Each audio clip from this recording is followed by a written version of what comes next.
नमस्कार, India news Uttar Pradesh Uttarakhand देख रहे हैं आप और आपके साथ मैं हूं हिमांशी नेगी। उत्तराखंड और उत्तर प्रदेश में मौसम का मिजाज अब बदलने लगा है। पहाड़ से लेकर मैदान तक कड़ाके की ठंड ने दस्तक दे दी है और अगले कुछ दिनों तक मौसम साफ रहेगा, लेकिन तापमान में गिरावट के चलते ठंड और बढ़ेगी। देहरादून में आज अधिकतम तापमान 24 और न्यूनतम 9 डिग्री सेल्सियस तक दर्ज किया गया है। पर्वतीय इलाकों में पाला और वाहन फिसलने का खतरा बढ़ने लगा है। मैदानी इलाकों में हल्का कोहरा छाया जा रहा है। वहीं उत्तर प्रदेश में नवंबर में ही दिसंबर जैसी ठंड महसूस हो रही है। आईएमडी के मुताबिक अगले 4 दिनों में अधिकतम तापमान में 2 से 3 डिग्री की गिरावट दर्ज की जाएगी। लखनऊ सहित पूर्वी पश्चिमी यूपी में सुबह हल्का कोहरा और ठंड का असर अगले 3 दिनों तक देखने को मिलेगा। तो देहरादून में आज ठंड का असर बढ़ा है। पर्वतीय इलाकों में पाला गिरा, ठंड बढ़ी। मैदानी इलाकों में हल्का कोहरा छाया रहा। और उत्तराखंड में अगले कुछ दिन मौसम साफ रहेगा। और यूपी की बात करें तो नवंबर में दिसंबर जैसी ठंड अब यहाँ महसूस की जा रही है। आईएमडी के मुताबिक तापमान में गिरावट दर्ज की गई है। लखनऊ और आसपास के इलाके में कोहरा भी नजर आने लगा है और इसी के साथ पर्वतीय इलाकों में पाला गिरने से अब गाड़ियों के फिसलने की आशंका भी बढ़ने लगी है। और अगले 3 दिन तक ठंड और बढ़ने की उत्तर प्रदेश में आशंका जताई जा रही है। तो लगातार आपको बता दें, पहाड़ों से लेकर मैदान तक अब ठंड का सितम बढ़ने लगा है। हल्की धूप दिन में देखने को मिल रही है, वहीं रात में ठंडी हवाओं का असर देखने को मिल रहा है। शीतलहर देखने को मिल रही है। मौसम का मिजाज अब बदल गया है। गर्म कपड़े लोगों के निकल चुके हैं और अब ठंड बढ़ने लगी है। इसी के साथ ठंड के बढ़ने के साथ लोगों के लिए समस्याएं भी बढ़ने लगी है और कोहरा, धुंध जैसी समस्याएं मैदानी इलाकों में देखने को मिल रही है, जिससे ट्रैफिक व्यवस्था में भी काफ़ी असर पड़ रहा है। वहीं अगर बात हम करें पहाड़ी क्षेत्रों की, तो पहाड़ी क्षेत्रों में पाला गिरने लगा है, ओस गिरने लगी है, जिसके चलते जो पहाड़ी सड़क है वहाँ दिक्कतों का सामना करना पड़ रहा है। प्रशासन की तरफ से नमक और चूने का छिड़काव किया जा रहा है ताकि गाड़ियाँ ना फिसलें। और इसी के साथ ही तमाम जो इंतज़ाम सर्दियों में प्रशासन द्वारा, नगर निगम के द्वारा तैयारियां की जाती हैं, वो सभी तैयारियां शुरू कर दी गई हैं। हालांकि दिसंबर में अक्सर ठंड ज़्यादा पड़ती है, लेकिन इस बार नवंबर में ही दिसंबर जैसी ठंड का एहसास अब होने लगा है। सुबह शाम खासकर ज़्यादा ठंड हो रही है। दोपहर के वक्त अभी उतनी ठंड नहीं है। धूप लोगों के लिए राहत लेकर आ जाती है, लेकिन जो सुबह शाम का वक्त है, ठंडी हवाएं इस वक्त लोगों को परेशान करती है।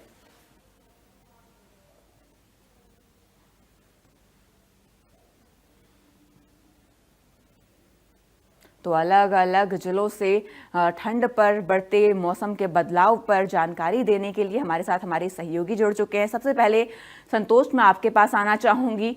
गाजियाबाद में इस वक्त क्या स्थिति देखने को मिल रही है? टेम्परेचर वहां क्या दर्ज किया गया है?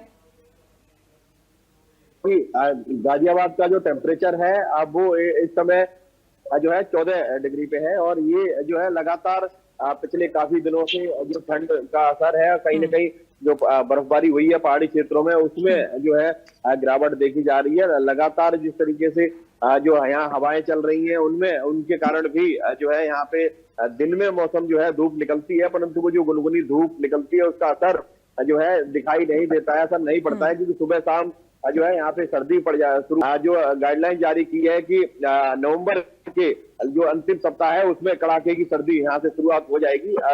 4 से 5 दिन बाद जो है यहाँ पे जो है मौसम बदल जाएगा, पूरी तरीके से बदल चुका होगा। आज तो बीती रात की अगर बात की जाए तो सुबह 8 बजे तक जो है हल्की कोहरे की जो है चादर यहाँ पे छाई हुई थी। हालांकि अब 9:30 बजे तक जो है कहीं ना कहीं धूप का असर थोड़ा सा दिखने लगा है और वो जो कोहरे वाली जो चादर थी, वो हल्के कोहरे की, वो कम हो गई है। लगातार जिस तरीके से जो है कोहरे के साथ साथ जो पॉल्यूशन में भी जो चादर थी, यहाँ पे प्रदूषण से जो गाजियाबाद सबसे पहला शहर बन गया है, सबसे ज्यादा प्रदूषित जो है शहर बन चुका है। तो ऐसे में पॉल्यूशन की भी चादर यहाँ पे थी और इसके साथ साथ जो आज कोहरे की भी जो है यहाँ पे हल्की दिखाई दिया है, कोहरे ने शुरुआत कर दी है। और अगले 4-5 दिन में यहाँ पे जो है सर्दी तेज हो जाएगी।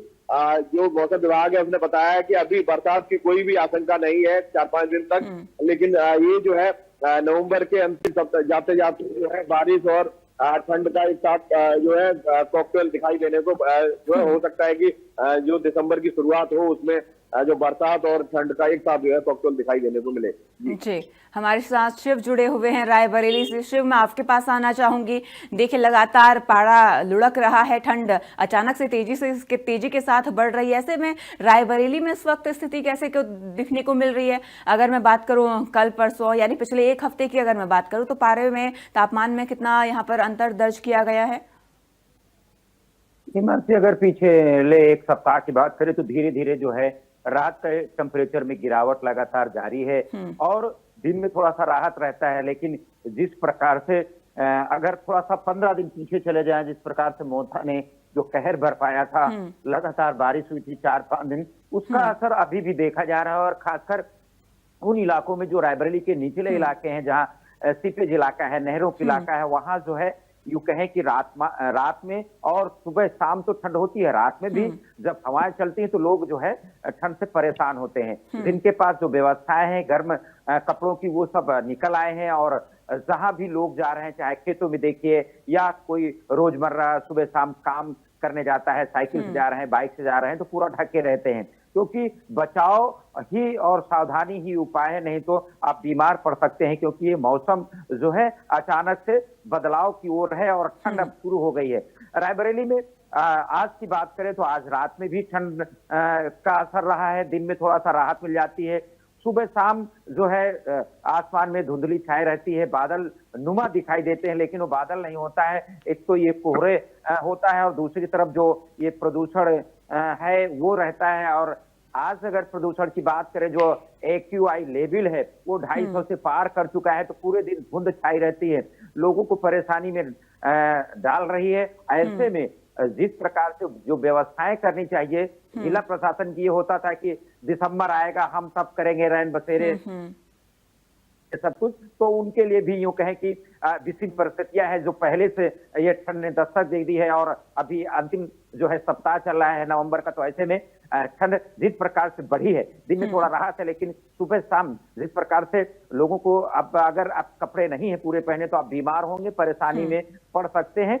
ऐसे में और रात में अब तो गांव में देखने को मिल रहा है, जो अलाव है हर घर में, हर मोहल्ले में आपको दिख जाएगा, क्योंकि ठंड जो अब जब हवाएं चलती तो और सिसरन शुरू हो जाती है। ऐसे में ये बच्चों को प्रभावित करती है, उनमें सर्दी जुकाम बुखार, जो बुजुर्ग हैं, जो श्वास के मरीज है, दिल के मरीज है, उनको बहुत सावधानी बरतने की जरूरत है। क्योंकि अस्पताल में जिस प्रकार के जो मरीज जा रहे हैं, बहुत ज्यादा परेशानी में यह मौसम अब धीरे धीरे लोगों को परेशान करेगा। ऐसे में सभी इंतजाम पहले से खुद स्वयं करने पड़ेंगे। जिला प्रशासन, सरकार शासन जो उनकी व्यवस्थाएं हैं वो व्यवस्थाएं धरातल पर उतरेंगी, लेकिन अभी पूरा खाका तैयार है, कहीं से कोई उनका सरकारी अलाव, कहीं से सरकारी प्रचार प्रसार नहीं हो पा रहा है। क्योंकि तहसील प्रशासन पूरा ये SIR में लगा है, सारा बंदोबस्त SIR 4 तो एक समय देता है, तो उसके बाद ये जो एक बीच में ठंड का मौसम शुरू हो गया उसमें उनको करना है, बहुत सारे इंतजाम करने हैं जिला प्रशासन को, सारे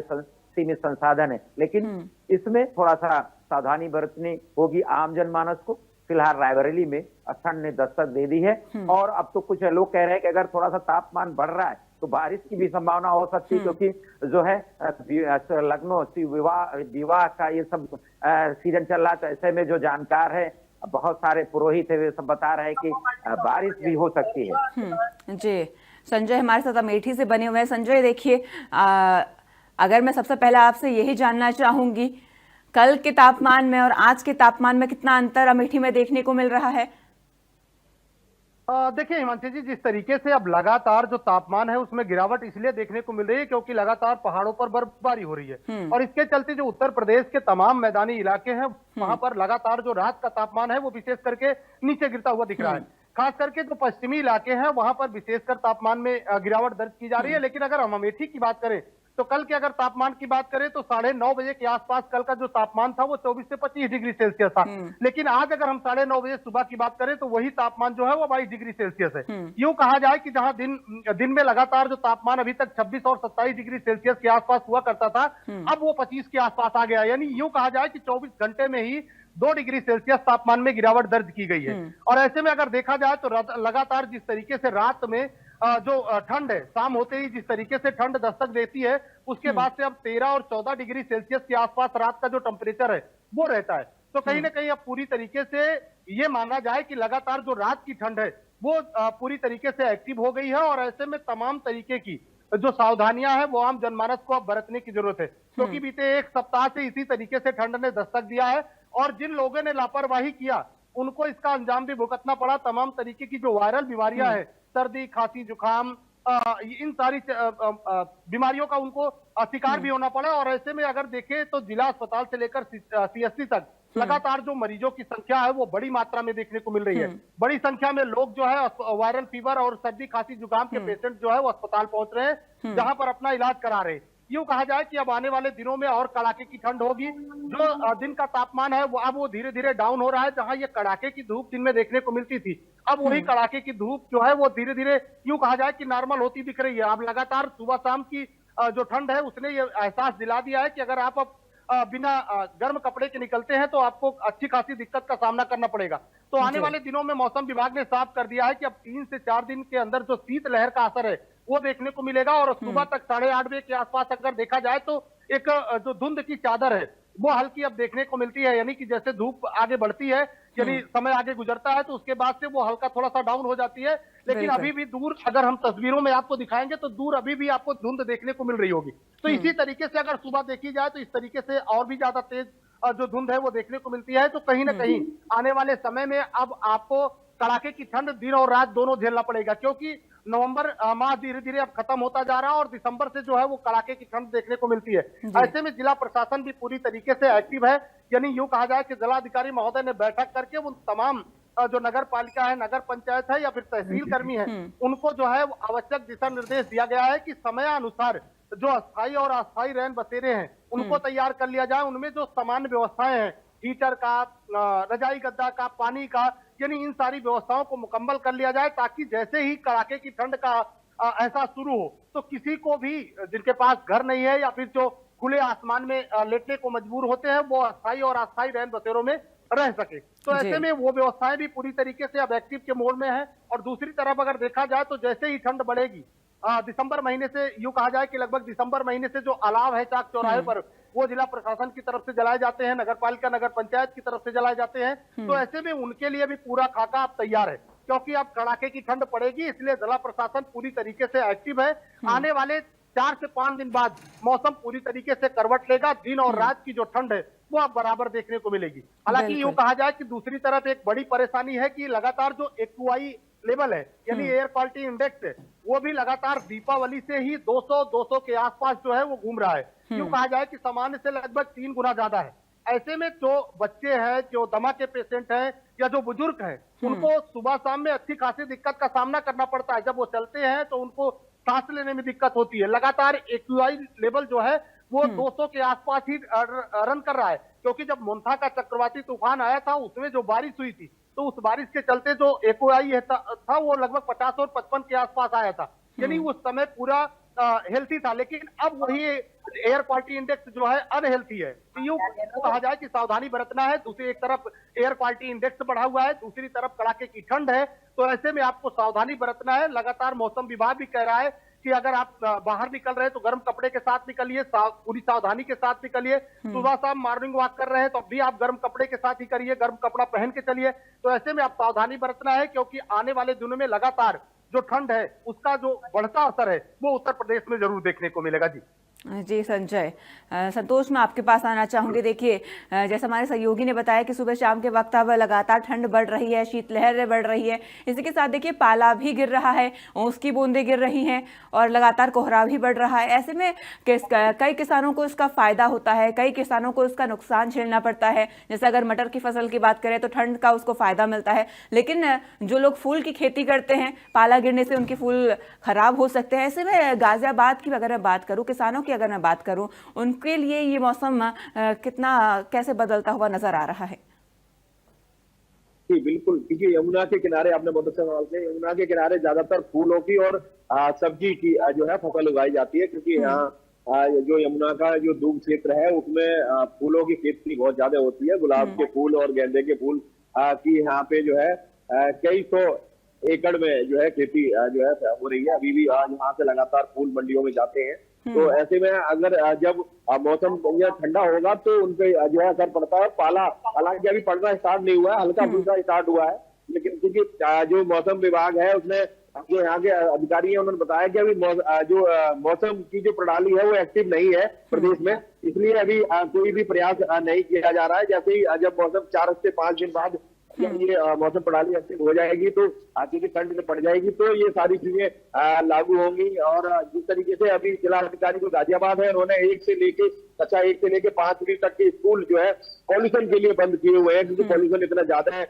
था कि जो है ऑनलाइन क्लासेस चलाने के आदेश दिए हैं। हालांकि जो है उनका आदेश कहीं धरातल पे नजर नहीं आया। जो स्कूल है वो पहली क्लास के बच्चों को भी बुला रहे हैं, तो ऐसे में ये जो है उनकी अवहेलना की जा रही है। और यहाँ ठंड जो है धीरे धीरे पता नहीं लगा कि धीरे धीरे कब जो है पिछले 15 दिन में लगातार धीरे धीरे बढ़ते जो है स्थिति ये आ गई है कि अब पूरी तरीके से ठंड अगले 4 से 5 दिन में जैसे ही मौसम बदलेगा और बरसात का भी जो है अगले 4 से 5 दिन बाद जब शीतलहर चलेगी यहाँ पे तो उसका भी असर देखने को मिलेगा। और वो भी जो है स्कूली बच्चों पे ज्यादा असर पड़ता है ठंड का भी। और अभी भी जो बीमारी है वो हॉस्पिटलों में बुजुर्ग और छोटे बच्चे ज्यादा जा रहे हैं, क्योंकि छोटे बच्चे भी जो है इस बीमारी का शिकार होते हैं। और बुजुर्ग जो है यहाँ पे पॉल्यूशन के कारण जो दमे के मरीज हैं वो भी जो है उनकी भी संख्या जो है हॉस्पिटल में बढ़ी है, क्योंकि यहाँ निजी हॉस्पिटल का ज्यादा उपयोग करते हैं लोग भीड़ भाड़ ज्यादा होने की वजह से, क्योंकि सरकारी अस्पताल में ज्यादा भीड़ है तो लोग निजी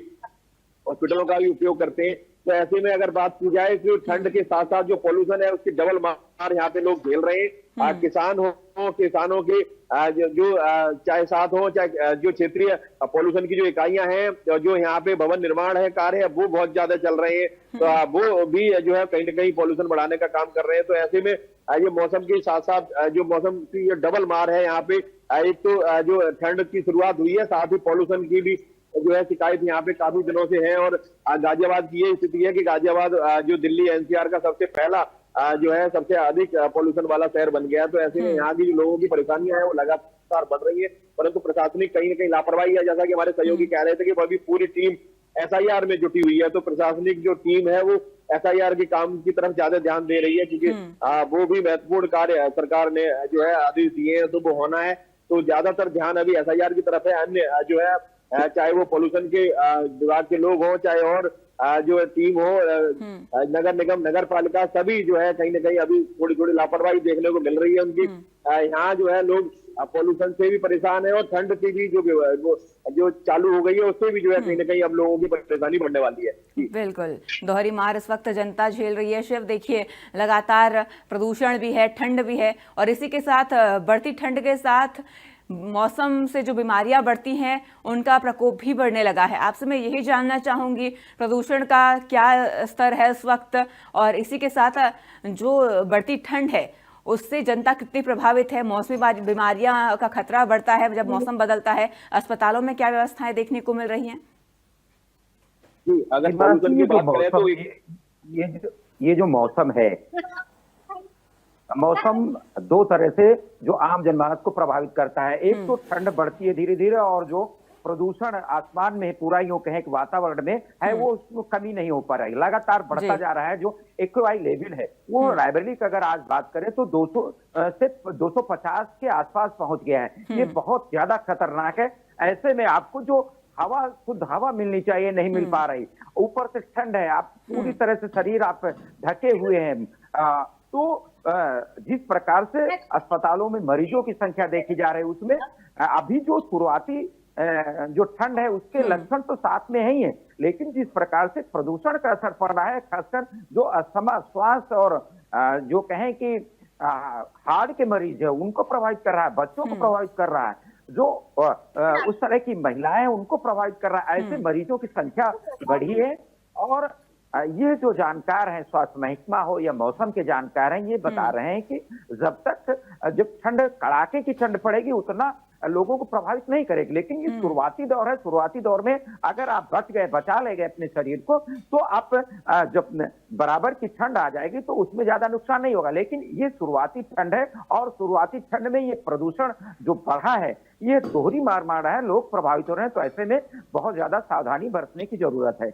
एक बात यह है निकल के आ रही है कि ठंड धीरे धीरे जब बढ़ेगी तो उसमें जो किसान है, किसान की जो फसल है गेहूं या कुछ ऐसी फसलें हैं उनके लिए ठंड बहुत जरूरी है, और कुछ ऐसी फसलें हैं उनके लिए ज्यादा ठंड पड़ती है, पाला पड़ता है तो नुकसानदेह है। लेकिन वर्तमान में गेहूं की फसल पूरे रायबरेली में जो है उसकी बुआई चल रही है, तो उसके लिए ठंड बहुत ज्यादा आवश्यकता है, तो उनके लिए ठंड है। लेकिन जो उस तरह के जिनके पास व्यवस्थाएं नहीं है, लोग हैं, आम जनमानस है, वे प्रभावित हो रहे हैं, तो ऐसे में सावधानी बरतनी चाहिए। अस्पतालों में देखने को मिल रहा है, जिला प्रशासन सारी रणनीति उनकी बन गई है। जैसे ठंड और बढ़ेगी, जो शासन सरकार की गाइडलाइन है उसके मुताबिक वो रैन बसेरे और जहां अलाव जलाना है, कंबल वितरण है, खरीद है, सारे टेंडर होंगे, वो प्रक्रिया चलेगी। लेकिन स्वयं में इस ठंड और प्रदूषण से आपको ही बचना होगा, और यानी ये कहें कि बचाओ ही सावधानी है, आप सुरक्षित रह सकते हैं। तो ऐसे में बड़ी सावधानी बरतने की जरूरत है, क्योंकि अब ठंड ने जो है अपना प्रकोप धीरे धीरे बढ़ाना शुरू कर दिया है। दिन में थोड़ा सा ठीक रहता है, धूप निकल आती है, धूप का आनंद लेते हैं, लेकिन रात में आप बगैर जो गर्म कपड़ों के नहीं चल सकते, न जा सकते हैं। जी मां जी संजय, आपसे मैं जानना चाहूंगी, अमेठी में ये जो ठंड का मौसम है किसानों के लिए कितना अनुकूल है? देखिए, कहीं ना कहीं हिमांशी जी, देखिए लगातार इस समय जो है गेहूं की फसल की बुआई चल रही है, तो ये ठंड जो है वो गेहूं की फसलों के लिए तो फायदा है, लेकिन जो तमाम सब्जी है, जो फूल वाली फसलें हैं, उनके लिए ये ठंड बहुत फायदे नहीं साबित करती, क्योंकि आगे चलकर जब पाला अभी हल्का हल्का पाले की शिकायत है, रात में थोड़ा गिरता है, लेकिन जब जैसे ये पाले की शिकायत बढ़ेगी तो आलू हो या फूल की जितने भी मटर की फसलें हैं, उन फसलों पर ये जरूर प्रभाव डालेंगे। लेकिन इस समय की जो ठंड है, रात की जो ठंड है, ये गेहूं की बुआई के लिए फायदेमंद साबित हो रही है। लेकिन दूसरी तरफ अगर गेहूं की बुआई के लिए साबित हो रही है, तो आम जनजीवन के लिए कई सारी परेशानियां भी लेकर आ रही है, क्योंकि जिस तरीके से लगातार शुरुआती ठंड है, शुरुआती ठंड में जो बॉडी है वो शुरुआती ठंडी को अडॉप्ट नहीं कर पाती, क्योंकि बॉडी जो होती है वो पीछे गर्मी से निकली हुई बॉडी है। तो ऐसे में कहीं ना कहीं देखा जाए तो इस समय सावधानी बरतना है, क्योंकि लगातार हवा की गुणवत्ता जो है वो भी अनहेल्थी बनी हुई है, दूसरी तरफ ये ठंड भी है। तो ऐसे में अपने बॉडी को मेंटेन करने की आवश्यकता है, क्योंकि अभी बॉडी शुरुआत में अडॉप्ट नहीं कर पाएगी इस ठंडी की, जिसके चलते तमाम परेशानियां आपको झेलना पड़ेगा। लेकिन अगर आप शुरुआती और लास्ट वाली ठंडी से बच जाते हैं, तो बीच में जब बॉडी इस ठंडी को अडॉप्ट कर लेती है, तो उस तरीके की दिक्कत और परेशानी नहीं होती। हालांकि अब धीरे धीरे ठंड बढ़ेगी, धीरे धीरे जो शीत लहर है उसका असर देखने को मिलेगा, धुंध और कोहरा का असर देखने को मिलेगा। तो कहीं ना कहीं अब जो सड़क पर वाहन चालक हैं उनके लिए भी सावधानी बरतने की बहुत आवश्यकता है, क्योंकि जिस तरीके से विजिबिलिटी कम होगी, रात को कोहरा पड़ेगा और कहीं ना कहीं उसमें वाहन चलाना है, तो ऐसे में अब कई सारी सावधानियां बरतने की आवश्यकता है, कई सारी जो दिक्कत है उसको एडजस्ट करने की आवश्यकता है, क्योंकि अब ठंड के साथ ही तमाम तरीके की कोहरा, शीत लहर, ऐसी तमाम प्रॉब्लम होगी। हालांकि यूं कहा जाए कि यह ठंड किसानों के लिए फायदेमंद है जो गेहूं की फसल की बुआई कर रहे हैं, या फिर आगे चलकर जैसे ही शीतलहर और कोहरा पड़ेगा तो तमाम उन फूल वाली फसलों के लिए नुकसान भी करता है। लेकिन अभी फिलहाल अगर अमेठी में देखा जाए तो ये गेहूं की बुआई चल रही है, और गेहूं की बुआई के लिए यह ठंडी किसानों के लिए बहुत फायदेमंद साबित हो रही है। जी संजय, जुड़ने के लिए शुक्रिया। संतोष और शिव, आप दोनों का भी तमाम अपडेट्स हम तक पहुंचाने के लिए शुक्रिया। तो लगातार पहाड़ से लेकर मैदान तक अब ठंड का कहर बढ़ने लगा है, और जनता अब ठंड से बचने के लिए अलाव का सहारा ले रही है। आगे देखना होगा कि प्रशासन क्या तैयारियां करता है और रैन बसेरे कब तक तैयार नजर आते हैं। फिलहाल इस बुलेटिन में मेरे साथ इतना ही। आप बने रहिए इंडिया न्यूज उत्तर प्रदेश उत्तराखंड के साथ। नमस्कार।